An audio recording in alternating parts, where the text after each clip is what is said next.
Hej og velkommen til den her episode.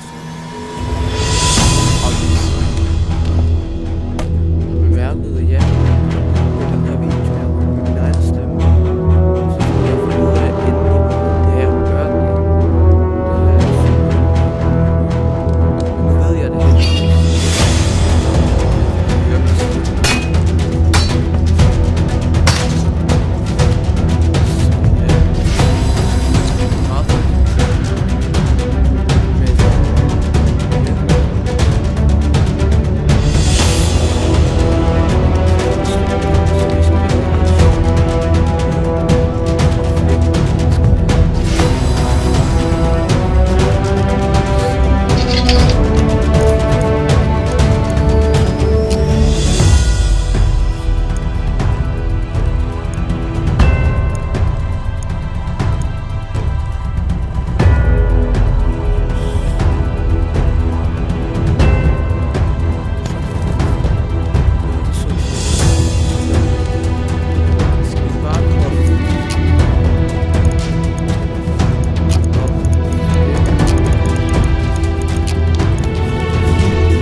Altså, vi kommer ikke hele tiden til at spille på arenaen. Bare lige 10 minutter eller sådan noget, så vi lige kan få varmet lidt op. Så ja.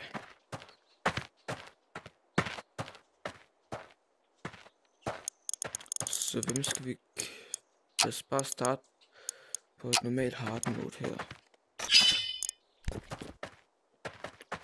Og forresten, hvis... Altså det her svær her, det kommer i den måde, og det kan I sagtens få lige meget med, hvad I har. I skal ikke ind i noget Nexus mod, det ligger bare det hele. Hvad hedder det nu? Lidt en søs, når du kommer ind i spil.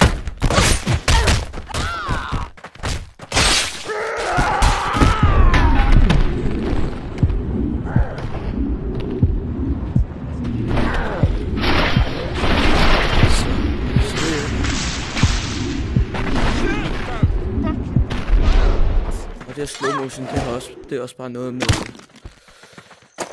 der er med i selve spillet. Så det er ikke noget og hvis jeg skulle anbefale et VR headset, som ikke er særlig dyrt eller noget, så vil jeg nok anbefale Meta Quest 2 eller Oculus Quest 2, fordi det er begge. Så altså I behøver slet ikke at hente et andet noget Quest 3 eller et andet, der koster 11.000. Det var man slet ikke for at have et andet. You what?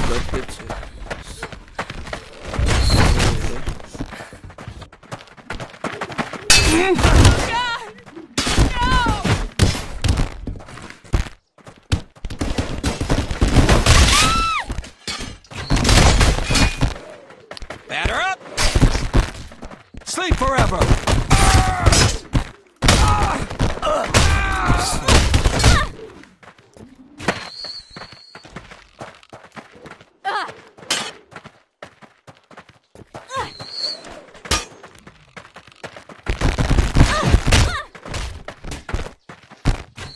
Hvad fanden?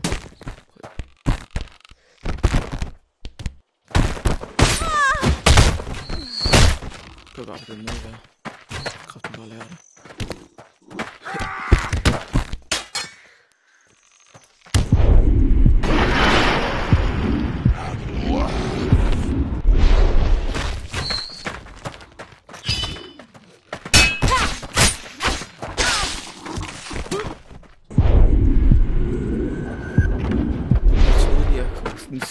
Væk med mit sværd. Altså, jeg elsker spil på den måde, hvor realistisk sådan kan være. Og altså,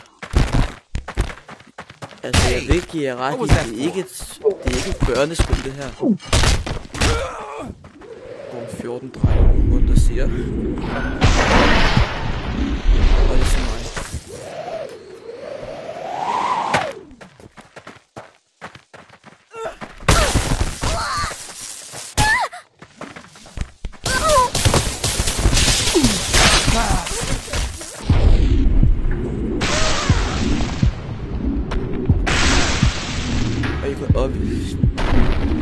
Og I kan også se, at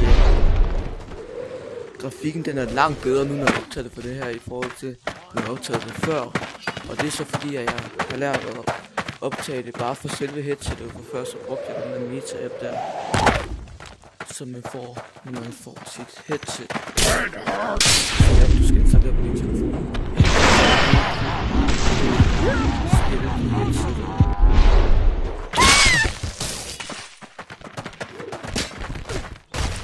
Og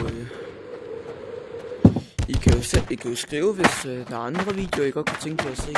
Jeg har rigtig mange spil. Jeg kan lige hurtigt vise jer alle de spil, jeg har.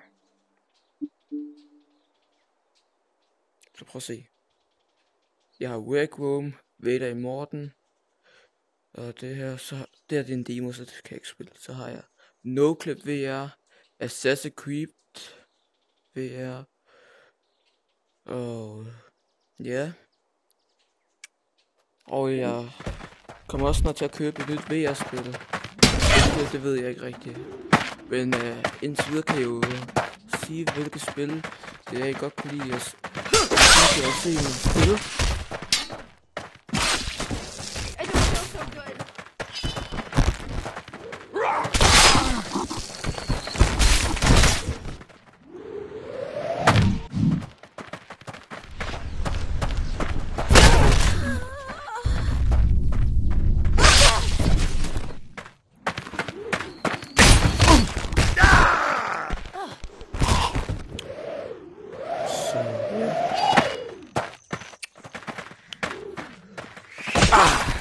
Læg derned, mand.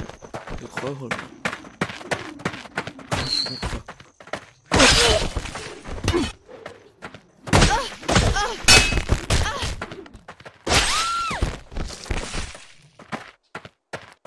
Det var det. Kæft, mit svær blodigt. Jeg kan ikke engang finde ud af at sætte op i min skede.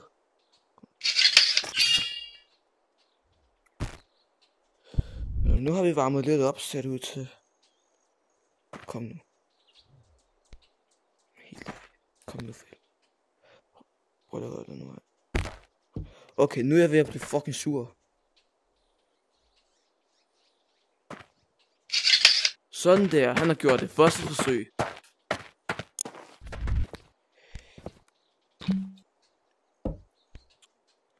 Og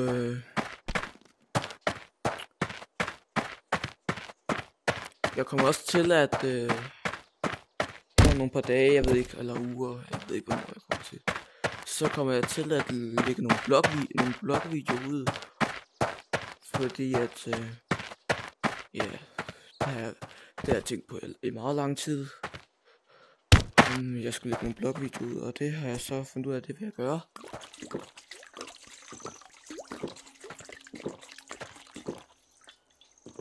Så, ja. Nu går jeg lige tilbage, og så går vi ind i andet round game.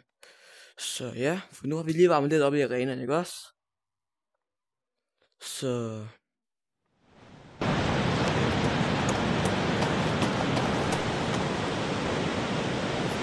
os prøve.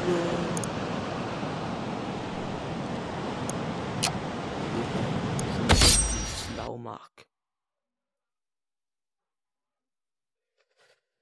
Rigtig viking slagmark sted, hvor infiltrerer et slot her. Men inden vi gør noget, kunne jeg godt lige tænke mig at prøve noget sjovt.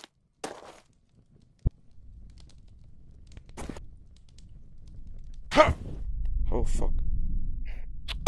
Dammit. Du skal holde fast, Obi. Så jeg holder fast her.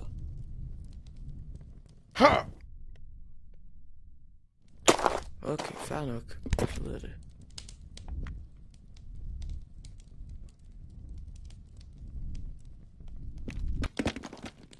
Så kan den ikke.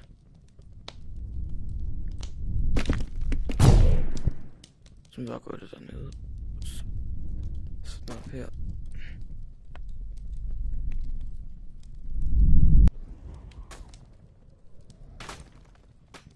Jeg vidste ikke, at jeg var så stærk, mand. Jeg var sindssyg. Jesus Christ. Wait, sådan der. There you go.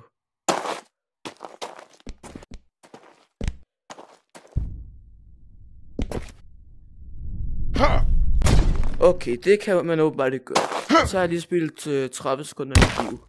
Meget flot. Jeg tænker, det her, det skulle prøve at være en knivkamp. Så, okay. I må kun kaste kniv. Det bliver bare en training mode. Fordi... Yeah.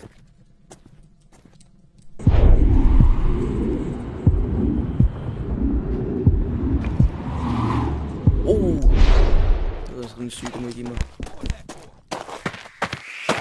Gratis kill allerede.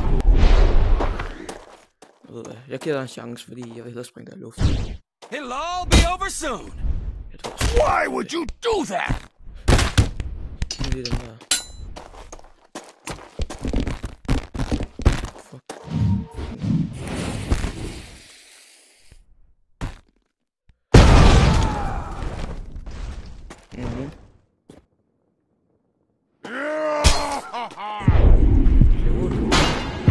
What the fuck? Han blokkerede mig. Du gider ikke at lave den fortjenstvær. Nu er jeg sur.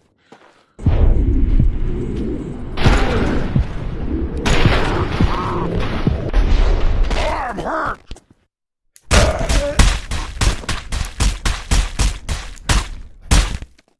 Læg dig ned i dit røvhul. Jeg tror du er her.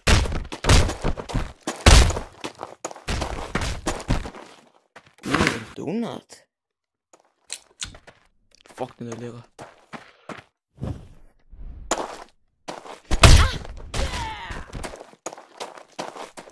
Altså, er I så svage, mand?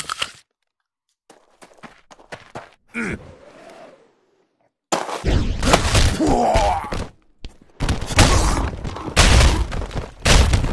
tror selv, min ven Astra vi kunne klare de her.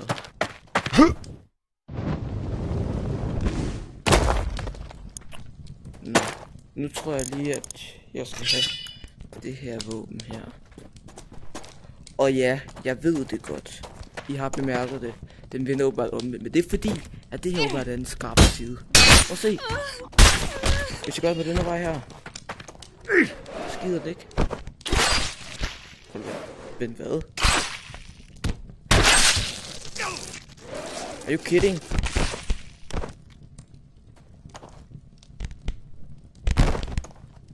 Ja, se. Se.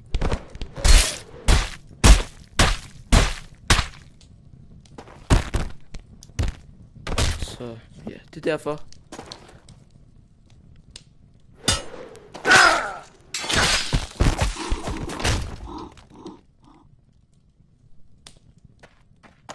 Så ja, så ved I det.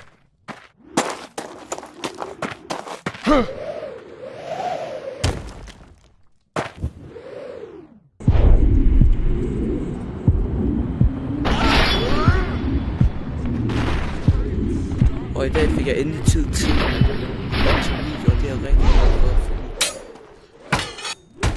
så tit jeg har tid til at...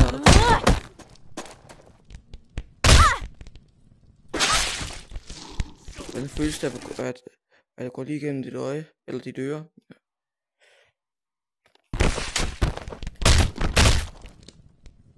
Kom nu. Shit! Enough of your Fuck, du lort.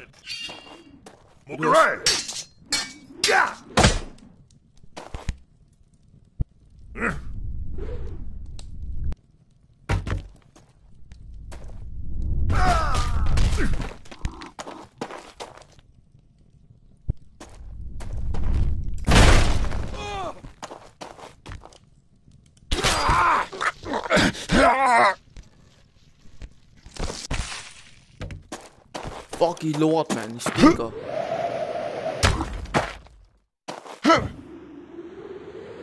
Lige prøve noget sjovt. Kommer der ikke flere? Lige hvad der mangler, guys.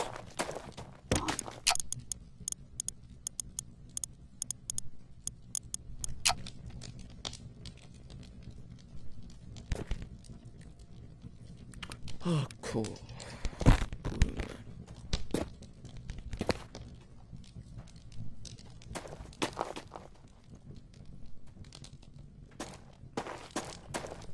Altså kommer der ikke nogen?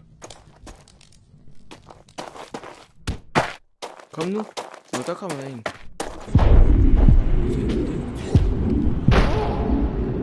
What the fuck? Jeg slog dig fuck. Okay, fuck, det er pinligt. Det må I give mig. Det er fucking pinligt af hende, mand.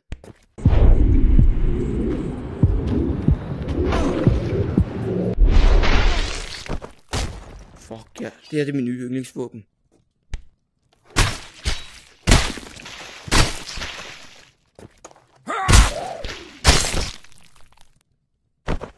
Det er jo fucking sindssygt at hugge til nu.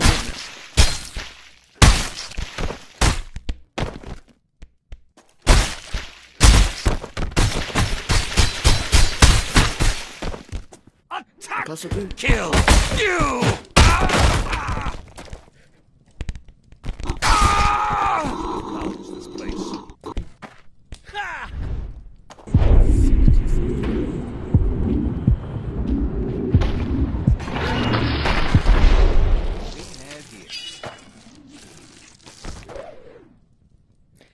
Jeg vil ønske, at jeg kunne give ham fuckfingeren, fordi jeg synes, jeg så meget på dig, mand. Får lige noget. Psych!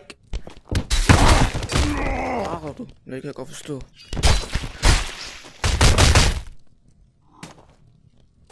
Det næste vil jeg finde pil. Ja, ikke på den måde, slap af. Altså, jeg er sindssyg, men så sindssyg er jeg ikke. Det er også rimelig mærkeligt. Jeg sagde ikke noget.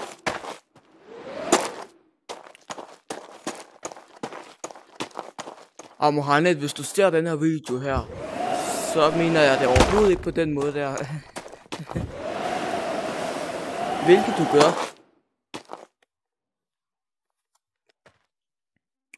Så det kan jeg godt love dig for, bror mand.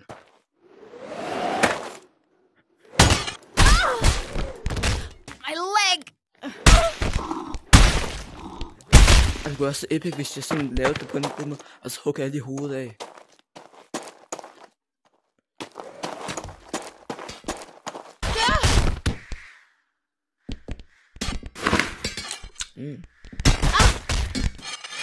Tror du skal det svært der? Nej, du kan godt tro om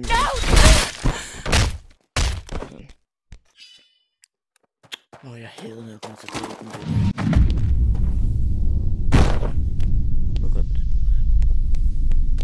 Så tager hun bare ud.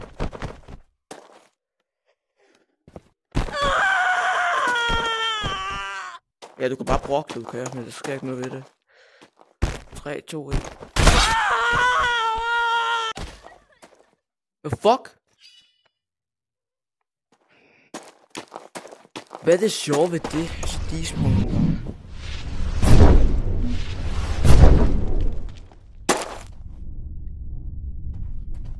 Ej, ved I hvad der kunne være sjovt? Storm. Jeg hader mig selv nu.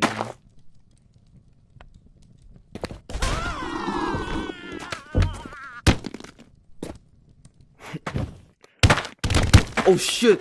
Vent, den er op på skyerne. Okay, hvad er det her for? Er det bare et isvand, eller er det oppe på skyer? Det vil jeg rigtig gerne vide.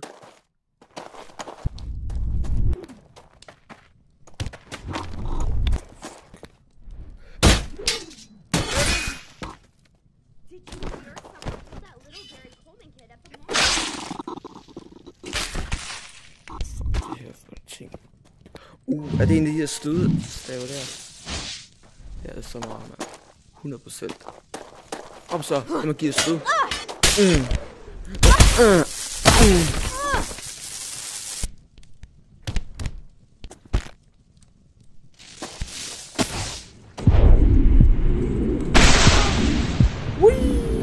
Goodbye. I know way, det var så sådan så siger men ja.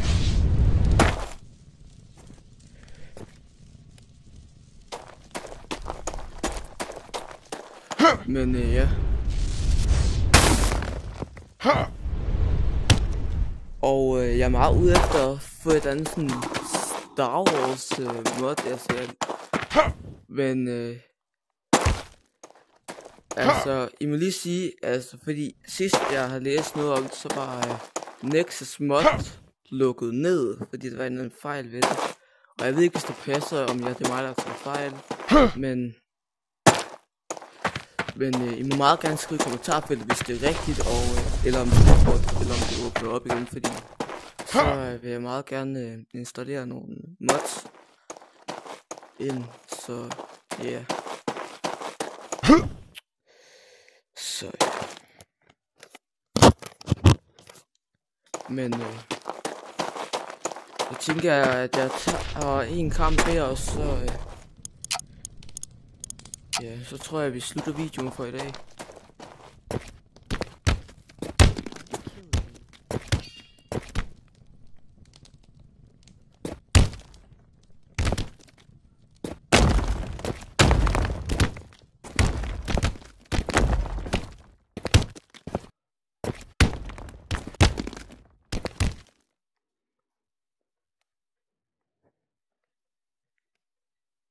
Lad os prøve at lave et sindssygt. Og jeg kan ikke spille Crystal Hunt endnu, fordi jeg har et meta headset, så det er ikke kommet ud ved mig nu. Desværre. Altså, hvor er han henne, mand?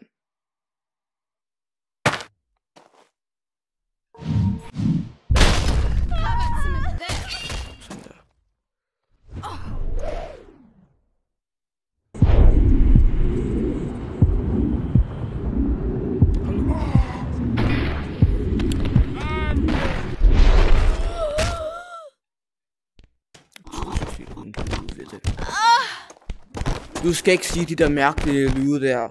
Det er YouTube. Du kan sige det, når du kan sige det, når jeg ikke optager, for helvede.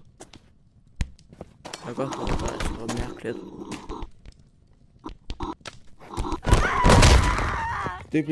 Det er det, du har fortjent på det. Det er sådan her.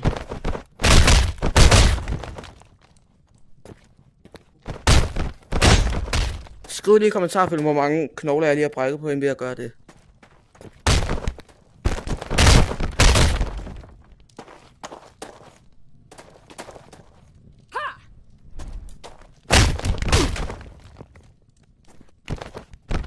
Nu går vi helt andet. Men jeg kan ikke slippe. En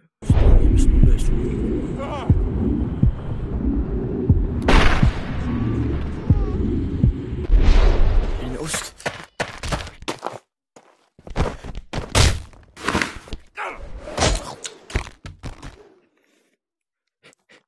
Kom med din ben. Kom med din ben. Og det andet. Jeg elsker at gøre det der, mand. Hvis I ikke har blevet en sauce, hvad laver I helt ærligt? Hvad fuck har I gang i, hvis I ikke har det? Det er så sjovt at flette det her, mand. Så hvis I har det ved her til, og I har råd til at blive en sauce, fuck over og køb det, mand. Køb det med det samme. Det er det sjoveste fucking VR-spil. Det synes så sjovt at flække de her. Prøv at se. Ej, prøv at kigge. Prøv at kigge, hvordan de bare... Prøv at se, så ligger han bare og vinkler med sit hoved der, mand.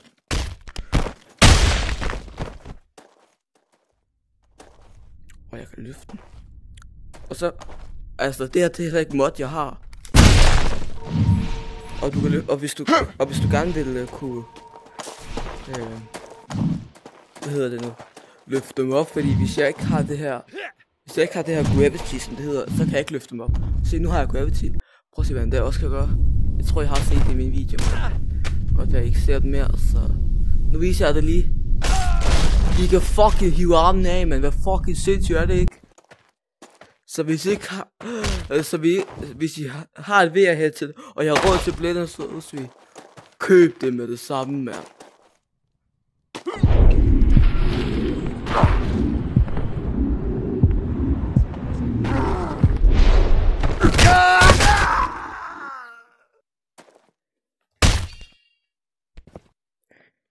Saber up the ass.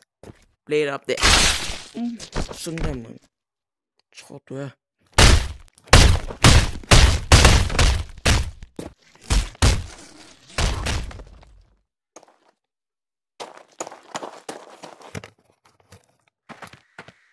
Jeg skal prøve at flytte med den her.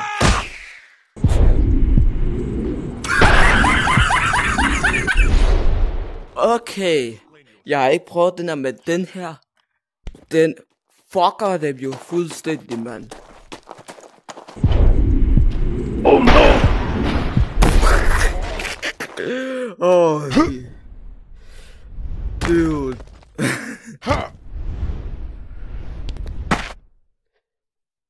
Det er ligesom, den er nu lige så sindssygt som Anakin er, mand. Han er jo syg i hovedet. Og ikke på den måde, Anakin. Jeg er stor fan af dig.